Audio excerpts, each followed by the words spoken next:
Chapter 17 Playing with Dark Matter. The three fugitives walked out into the dimming day. Everything was frozen. The limbs of the trees that had been blowing in a summer breeze hung in stationary waves. A bird perched on a branch with outspread wings sat immobilized in its attempt to take flight. The silence was almost unbearable. Nothing moved except the three people and the little Zutterfly. "Where is the tram station?" asked Smalley. "It is 5 kilometers east of here," Prophecy answered. "We will never get there without being seen." "Come," said Smalley, "and do not be afraid. Dark matter bugs have tricks of their own. I can get you to the tram station in a matter of moments. Just be sure to hold your bags tightly, and try not to move." Prophecy, Zeddy, and Zadie watched in amazement as the darkened little Zutterfly began to flap his wings very, very quickly. He flew in a large circle above them. As they watched, the Zutterfly flew faster and faster and faster.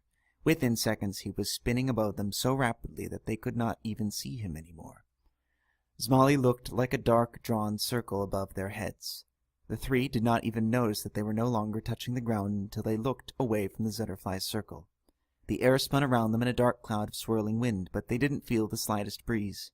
It was as if they were standing in the eye of a hurricane looking out at the worst storm ever. They all looked up at the little Zutterfly in amazement. Then, as quickly as it began, it was over. Zeddy felt a little disoriented as he looked around him at the still frozen world.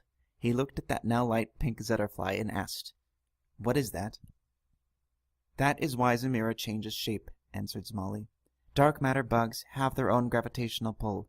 If we decide to dance, we can create vortexes that people cannot see from the outside. You can only see a vortex from the inside. Unfortunately, it does take a good bit of energy to create a vortex. I can only do so 1 time a day. I am also a young Zutterfly, less than 10,000 years old. If I were older and stronger, I would create a vortex to travel back to Zamira. Alas, I am not, but I hope that my talents may come in handy on our journey." "Amazing!" exclaimed the professor. At last his theories were correct. He smiled happily. He momentarily basked in the magnificence of this scientific discovery. "You are amazing," said Zeddy. "I know you will be very useful on our journey. I suppose it has already begun." "It has," answered Smalley. "Now we need to find your father. Only he can clear the professor's name so they might help me return home. As a team, I know we can do it." "As do I," said Zeddy. "And I," said Zadie. "And I too," said Prophecy. They stood there for a moment, smiling at each other in hope. Unfortunately, the happiness was short-lived.